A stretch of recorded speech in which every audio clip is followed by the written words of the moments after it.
Sup, it's Hallie. Welcome back to Branching Paths. We are now picking up with the Dueling Hearts arc, I think is what it was called. I forgot already. It'll probably tell us when we get to the screen.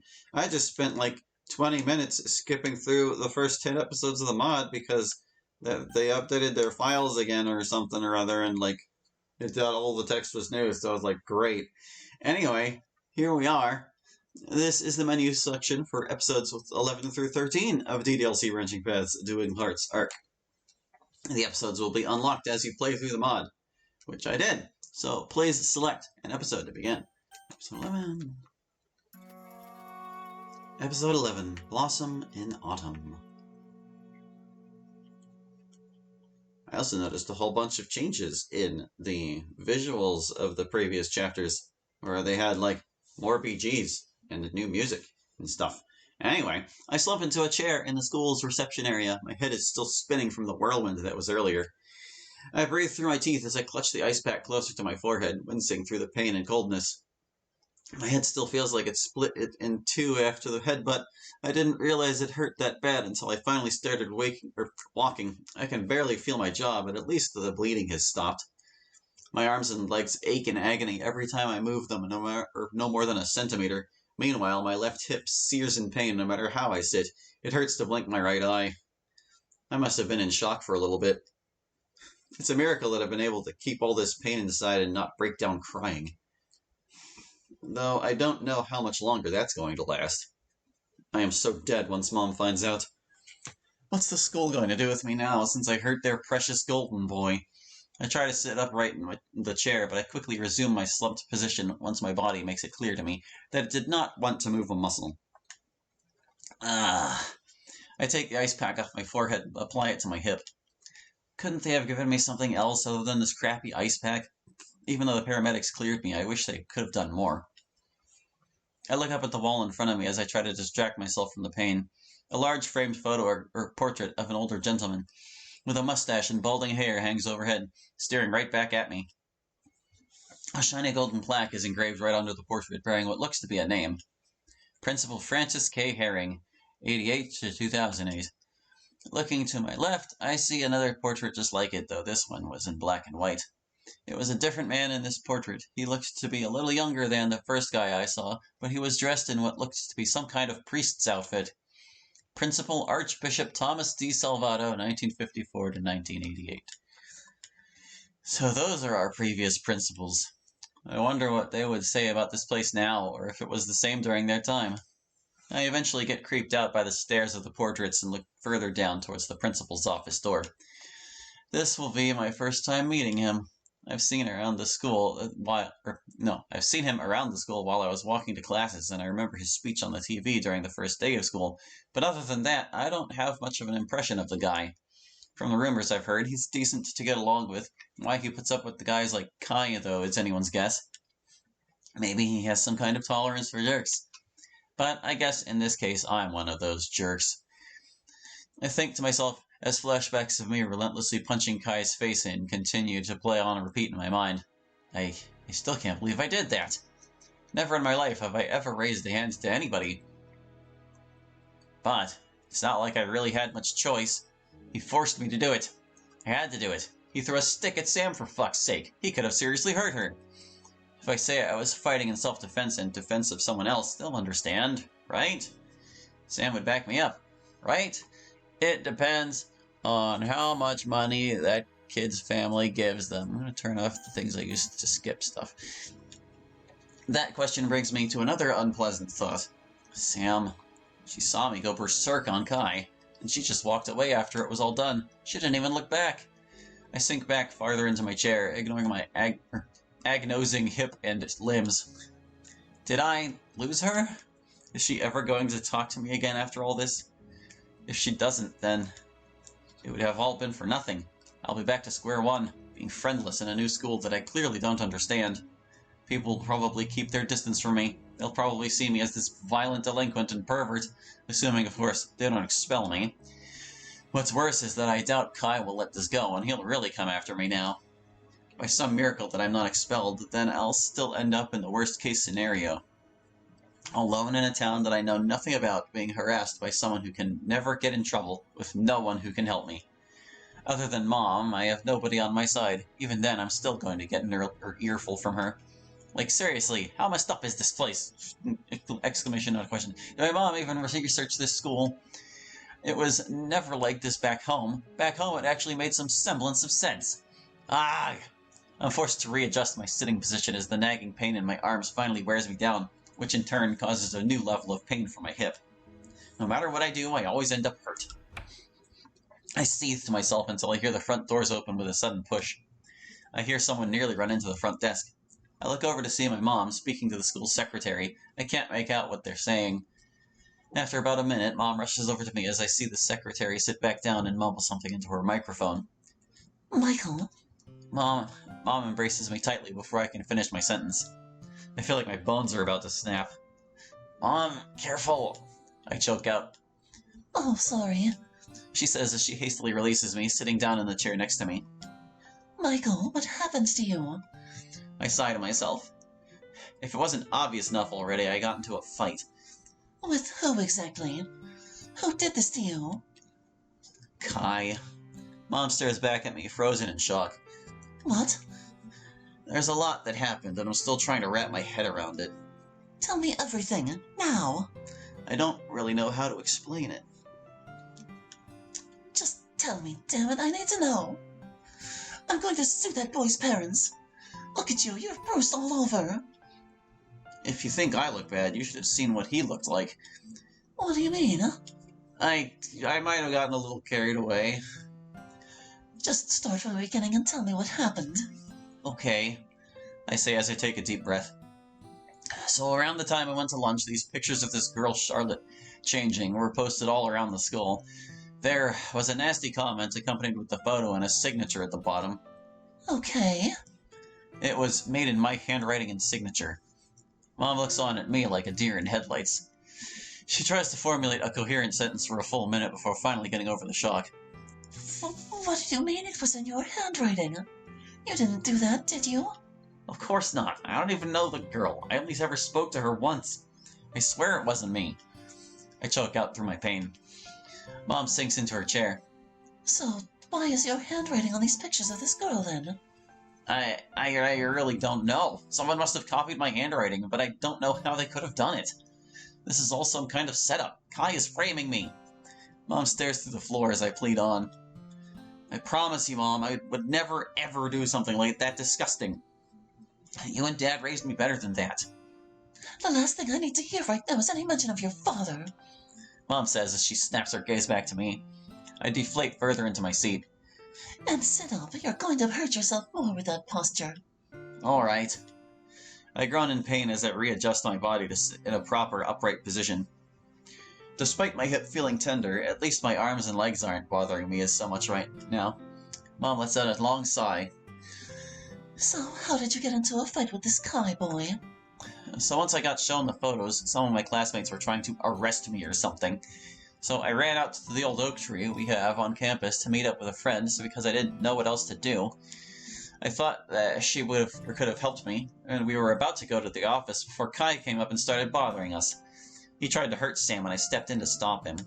And well, I stopped him. Mom looks on at me, saying nothing. She lets another sigh before shaking her head. You should have gone here first and called me. That's what you should have done. I was literally being hunted by like half of this. I was literally being hunted by like half the school, Mom. I didn't even think I could make it to the office without being ripped apart if I tried. Then why didn't you call me or find a teacher? There's no way none of your teachers or the staff didn't see all this commotion. I didn't see anyone.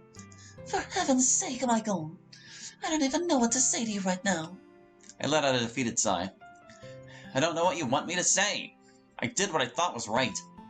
The right thing to do was find the nearest adult or call me. I didn't think to call you. Why not? Because I made a split-second decision to either call you or my friend, and I went with my friend because I thought that was the best option at the time. Mom scoffs at me. Unbelievable. Simply unbelievable. Do you realize how much trouble you're in? I shake my head. So what you're telling me is there's some inappropriate pictures of this girl with your name on it, and you tried to run away and got into a fight? I was defending myself and my friend. How badly did you beat him up? Worse than me. I heard that they had to call an ambulance. Oh, great. Mom says as she throws her hands in her face. We're so getting sued. Yeah, how were they going to sue us when it was their shitty little kid that attacked me? Look, it's one thing to defend yourself. It's another thing to just beat someone to a pulp. The bastard had it coming. Maybe so, but still. You have to understand how this makes you look, Michael. I don't think you're seeing that right now. Well, I don't think you're seeing it from my angle. Because your angle is wrong. Whatever. Don't even think about whatevering me, mister. You realize I'm grounding you for all this, right? I figured that was a given. At least you're not completely delusional. I let out a sigh. So, I assume your principal wants to speak with us? That's right. He said he'll come for us whenever he's ready. I say as I point at his office door. Well then, you best figure out what you're going to say. My mom says as she looks off into nothing. Yeah, I guess so. We spend what feels like eternity sitting and waiting for the principal to come get us. Every passing moment, the anxiety within me continues to reach new heights. Considering the reaction my mom had to all this, I don't feel very confident about my chances of reasoning with the principal. I'm going to get expelled. That's going to look real great on my record. And what's going to happen to me afterwards? Am I going to go to jail? Is Mom going to want anything to do with me afterwards? Am I going to have to move in with Dad? What's going to happen to me? These questions swirl inside my head, consuming me until we hear the door to the principal's office open. Come in, please. The voice beckons to us. Mom helps me out of my chair as we both slowly walk into the office. Mom and I enter the office and sit down while the door shuts behind us. The principal has his hands neatly folded on the table, looking at me intently. He then takes a look at my mom. The expression on his face changes from dead serious to pleasant surprise. The principal abruptly stands himself up. Thank you for coming so quickly, Mrs. Harrington. I'm Principal Rankin. He outstretches his hands to her. Oh, just Miss Harrington is fine. You can call me Amber. Mom says as she shakes his hand. Scott. Scott? That's my brother's name. Is it now? In that case, I must say Amber is a beautiful name as well. The name suits you. Oh, well. It's bad enough that my stomach is already hurting. I clear my voice, snapping the adults out of their gaze. Right, he says as we take a seat. Amber, I called you in because there's been an incident concerning Michael here.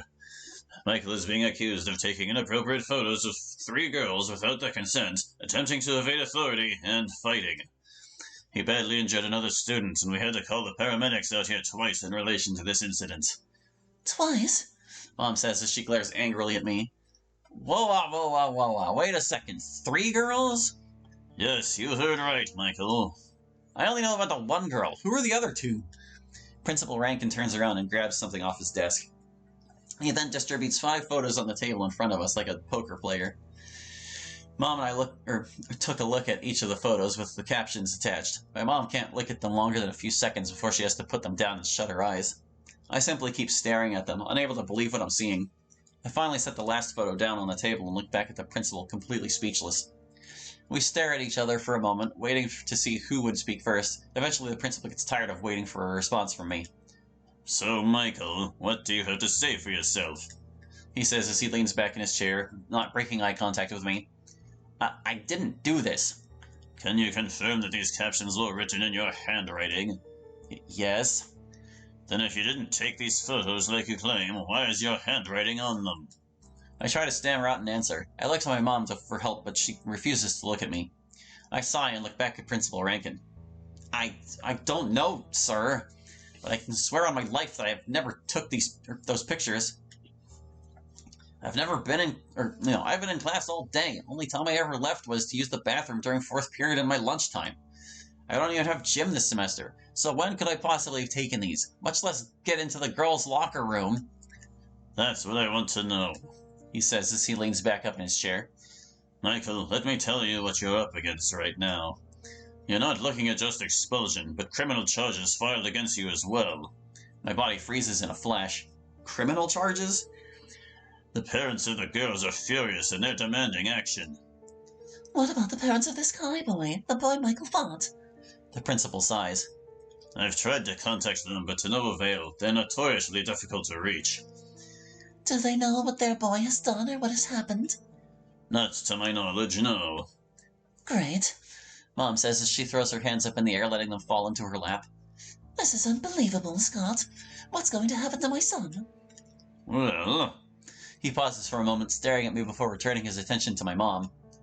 Michael is up against a lot. I want to believe that he didn't take these photos. I've never heard a single complaint about him, no reports of misbehavior, and he has a clean track record from his old school as well. As far as I can tell, he seems like a nice kid, but the evidence is substantial.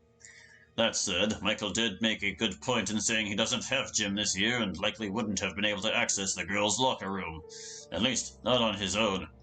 They put in a positive last about the nice gift at that time. I've talked to Michael's teachers as well as each of the gym teachers. They have corroborated what Michael has said. That is, of course, unless someone else took these. That's the only thing I can think of, sir. Someone else took these photos and copied my handwriting somehow. Do you know who could have done this? I think it was Kai. He accused me of doing it and was rubbing the whole thing in my face. And you claim to have never seen the other 4 photos, correct? Correct. I only saw one of the Charlotte pictures when I was heading to lunch. There was a bunch of students crowded around by the stairwell. Next thing I know, I was getting accused of taking those pictures. A few of my classmates tried to arrest me, but I ran off to meet with another one of my friends in a panic. The principal stares back at me for a moment before turning back to Mom. Amber, with your permission, I'd like for us to go through Michael's phone together. They can't be serious right now. Going through my phone? Isn't that a breach of privacy?